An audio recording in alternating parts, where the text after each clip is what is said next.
유치원 변호사입니다. 지난주에 제 블로그에 어떤 분이 오셔서 노이즈 마케팅이라는 댓글을 다셨어요. 제가 사실 블로그와 유튜브를 많은 분들이 지금 보고 계시진 않잖아요.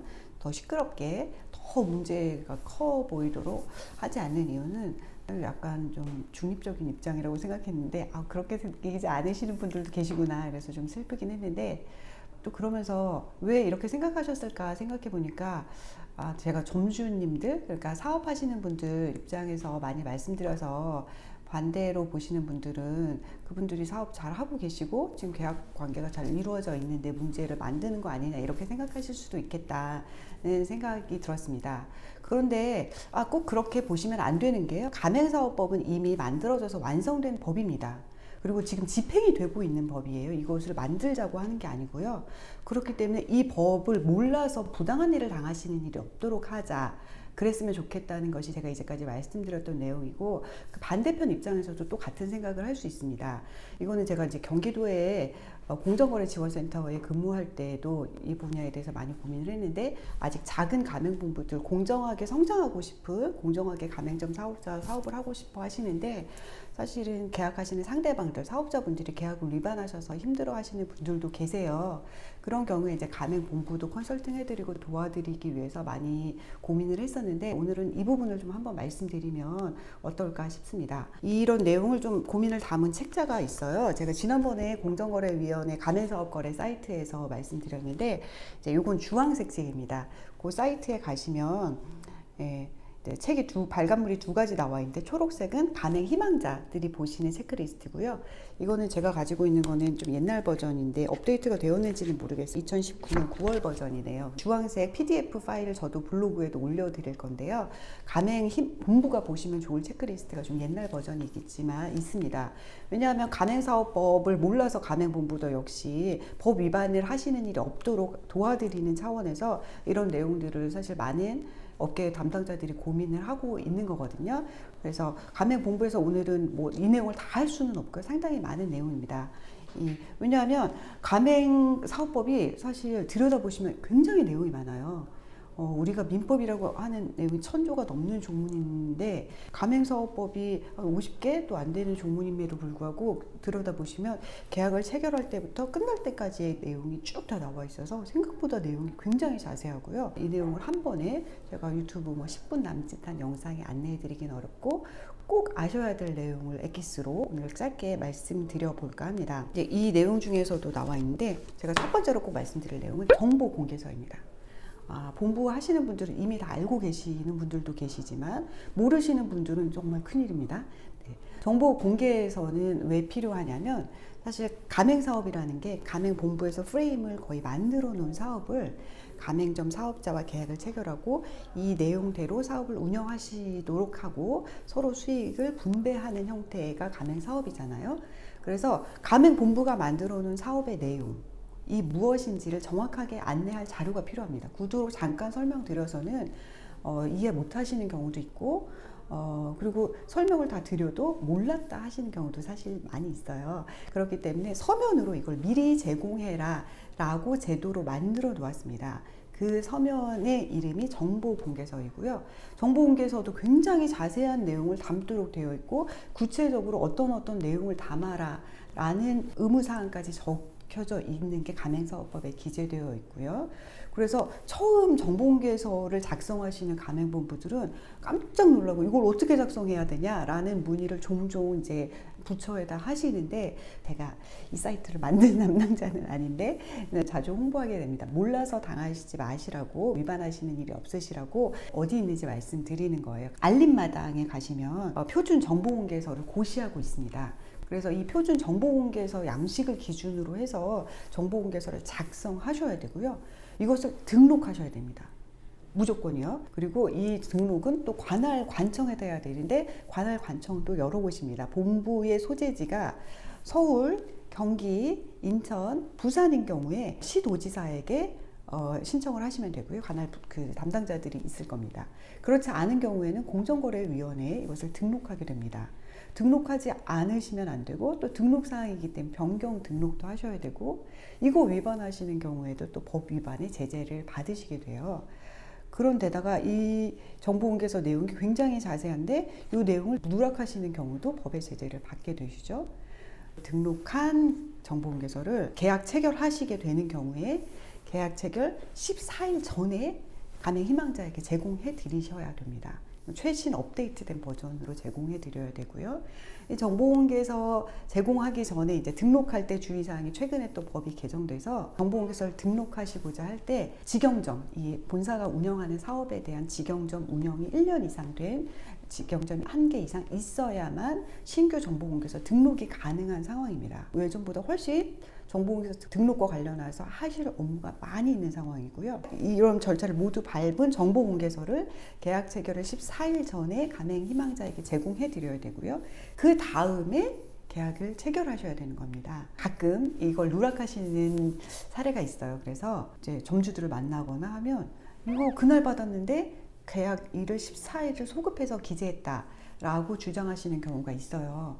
물론 이렇게 14일 소급해서 직접 기재하시는 점주님들도 문제지만 이걸 받으시는 본사에서도 이것에 대한 문제의식을 가지셔야 돼요. 왜냐하면 정보공개서를 미리 주는 이유가 분쟁을 예방하고자 하는 것이거든요.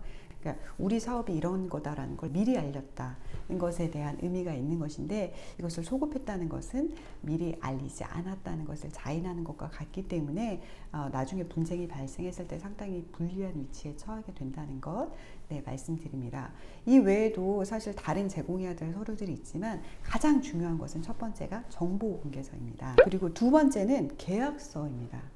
계약서도 이제 아까 말씀드렸듯이 정보공개서를 14일 전에 주고 계약을 체결하라고 했더니 이제 정보공개서와 계약서에 빠진 내용, 추상적이거나 구체적인 문제점들이 다를 수 있어서 문제가 발생하는 경우가 있어서 또 중간에 법이 개정되어 있습니다.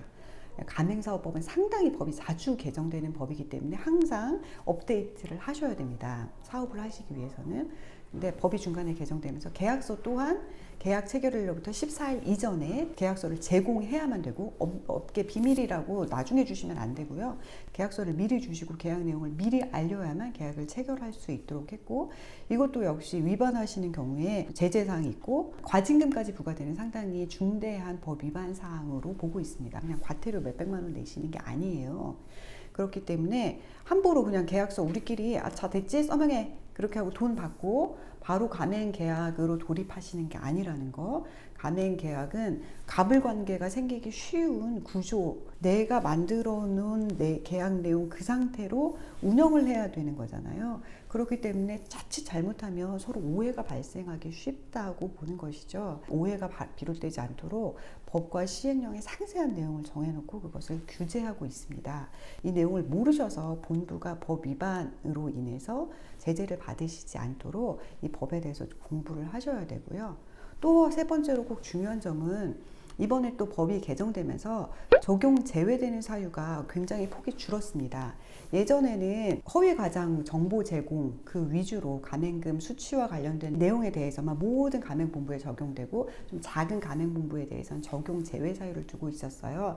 그런데 이번에 법이 개정되면서 정보공개서 관련 내용까지도 전부 다 가맹본부이기만 하면 의무 대상이 되는 것으로 적용 대상이 확대되었다는 점 유의하셔야 됩니다. 그럼에도 불구하고 몇 가지 사항에 대해서는 계약서 미리 제공하는 것 이런 부분에 대해서는 적용 제외 사유가 아직도 적용되는데 이 사유는 6개월 이내에 받은 가맹금이 100만 원 이하인 경우 또는 가맹점 사업자가 5개 미만이면서 가맹본부 매출액이 5천만 원 이하인 경우 정도만 적용이 되는데요. 일단 정보공개서가 전부 다 적용이 되고 정보공개서가 모든 가맹본부의 의무사항일 뿐 아니라 정보공개서 등록을 위해서는 1개 이상의 직영점이 있어야 된다는 점에서 사실 적용 제외 사유가 큰 의미가 있는 상황인지 저 잘 모르겠습니다. 본사의 매출액이 작다면 가맹본부를 하기 어려울 것 같은데 가맹본부 매출, 연간 매출액 기준이 물론 직영점이 있다면 조금 더 높아지긴 하지만 이렇게 적은 범위 내에서 정보공개서 등록했다면 적용 제외 사유가 거의 의미 없어지지 않나 그런 생각을 해봅니다. 여기까지가 한번 제가 가맹본부시라면 반드시 알아야 할 필수 사항 중에 엑기스가 정보공개서 계약서 사전 제공, 그리고 계약서도 필수 기재사항이 많이 있다는 점. 그 얘기 말씀 안 드렸네요. 계약서도 필수 기재사항이 많이 있기 때문에 이것도 표준 계약서를 정하고 있는데, 이 표준 계약서 샘플은 정보공개서와 같은 사이트가 아니고요. 공정거래위원회, 가맹사업거래가 아니고 공정거래위원회 사이트에 가시면 가맹사업에 관련한 분야에서 표준 계약서를 업종별로 업로드해 놓았습니다. 그래서 혹시 계약서 작성에 참고가 필요하시다면 그 내용을 참고하셔서 나의 업종에 맞게 계약서를 수정해서 만드시면 될 것 같습니다. 이렇게 해서 계약서도 필수 기재사항이 많이 있다는 점, 그리고 적용 제외 사유가 옛날보다 많이 줄어서 많은 법을 아셔야만 법 위반이 안 될 수 있다는 점을 아시고 가맹본부를 고민하셔야 됩니다. 예전에는 이제 가맹본부를 해볼까? 이런 고민을 하시고 쉽게 접근을 하셨는데 2021년부터 대폭 가맹본부에 대한 법적 규제가 강화되었습니다. 그래서 법을 모르시고는 조금 사업을 하시기 어려운 상태가 되었고, 가맹본부 역시 법을 몰라서 난 잘하고 싶었는데 사소한 법 위반 때문에 제재를 받지 않으시기 위해서는 사실 가맹사업법을 공부를 하셔야 됩니다. 사업이 잘 돼서 가맹점을 내고 사업 확장하시기에도 매우 바쁘신 것을 알지만, 이렇게 업계 현황을 계속 업데이트 하셔야 이 법 위반하지 않고 사업을 하실 수 있는 상태라는 점 안내드리면서, 오늘은 그 중에서도 꼭 아셨으면 하는 내용 3가지 말씀드렸고요. 이외에도 사실 가맹본부가 가맹사업법에 대해서 아셔야 될 내용이 많이 있고, 제가 틈틈이 이 부분도 좀 정리를 해서 안내를 해드리도록 하겠습니다. 제가 경기도에서도 교육할 때 보면은 이제 본부에서 가맹사업법에 대해서 아시고 싶어서 교육을 받으시러 오시는 분들이 계셨어요. 실제로 지금 가맹본부에서도 가맹거래사나 이렇게 가맹사업과 관련한 정보를 얻을 수 있는 직원을 채용하거나 컨설팅 등을 통해서 계약을 체결하시는 경우가 많이 있는데, 그런 규모가 되지 못하시는 경우라면 어쩔 수 없이 이런 정보들을 스스로 탐색해서 확인하시고 사업을 운영하실 수밖에 없어서 좀 힘드시겠지만, 이렇게 해가면서 점점 성장하시는 것이라는 걸 안내를 해드리고, 이런 과정을 통해서 더 공정한 세상으로 한 걸음 나아가는 것임을 믿습니다. 네, 오늘 여기까지 하고 혹시 도움이 되셨다면 구독과 좋아요 눌러주시고요. 다음 시간에 더 좋은 컨텐츠로 찾아뵙도록 하겠습니다. 시청해주신 여러분 감사합니다.